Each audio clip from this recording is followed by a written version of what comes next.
Hello, myself Meghna Sharma will be teaching maths of grade 8, chapter 8, comparing quantities. Now in the previous one we have discussed about the new terms of the chapter. Now I will continue that also. Few terms related to this chapter. The first one is profit or gain. How we know we are in a profit or gain?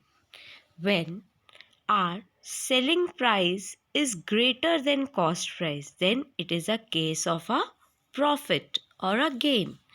Profit is equals to selling price minus cost price. SP is the selling price and CP is the cost price. Profit percentage. How we know how to find the profit percentage? Profit percentage and loss percentage both are depend on our cost price. So profit percentage is equals to profit upon cost price into 100. When profit percentage is given and cost price is given, we have to find the selling price. So what is the formula? How we can find out? Selling price is equals to 100 plus profit percent upon 100 into cost price. When profit percent and selling price is given, we have to find the cost price. How we find out? 100 upon 100 plus profit percent into selling price. Next is loss. How we know about it? We are in loss when our selling price is less than the cost price, then there is a case of a loss. Loss is equals to cost price minus selling price. Loss percentage is equals to loss upon CP into 100.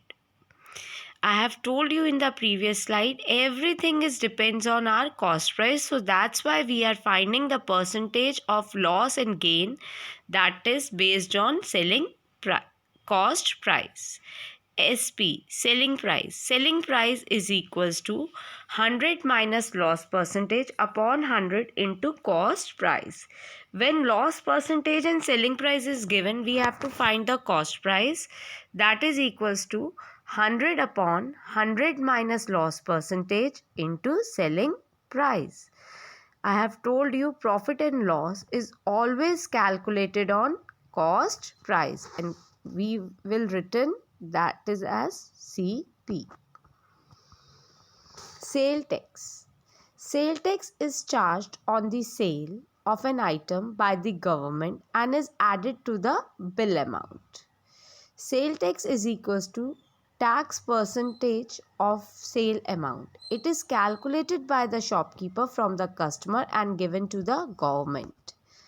Now, in these days, we said VAT.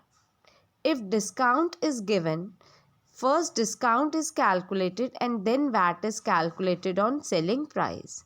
If discount is not given, if there is no discount, then VAT is calculated on market price of the article. It means when the discount is given, so we will calculate it on selling price. If discount is not given, it means marked price is same as selling price. So always VAT is calculated on selling price. GST. GST, which stands for Goods and Services Taxes, is levied on supply of goods or services or both. We pay GST when we are taking goods and services from anywhere.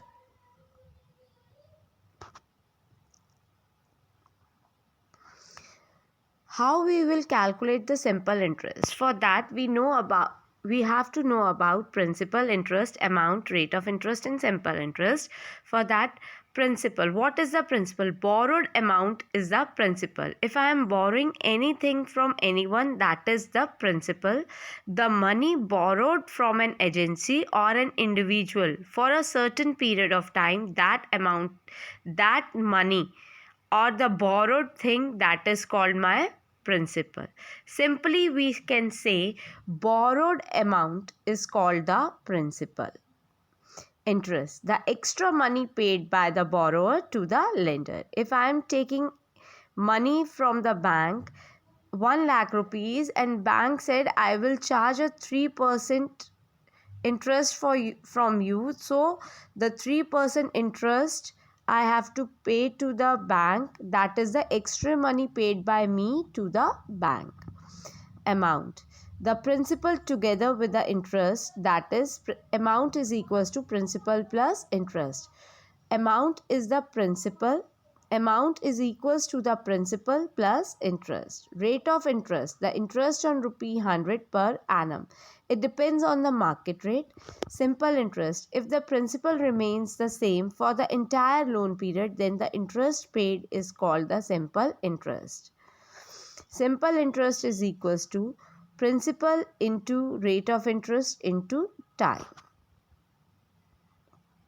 Compound interest, the interest compounded annually is the interest calculated on the previous year's amount, that is A. In case where interest is compounded yearly, the interest calculated during the first year is added to the principal and the amount so obtained becomes the principal for the second year. It means when the principal changing every year, then we have to find the compound interest. The amount at the end of the second year becomes the principal for the third year, and so on. The time period after which the interest is added each time to form a new principal is called the conversion period. Formula for calculating compound interest, that is equals to amount minus principal. But how we will calculate the amount? That is amount is equals to principal into 1 plus R% into number of times.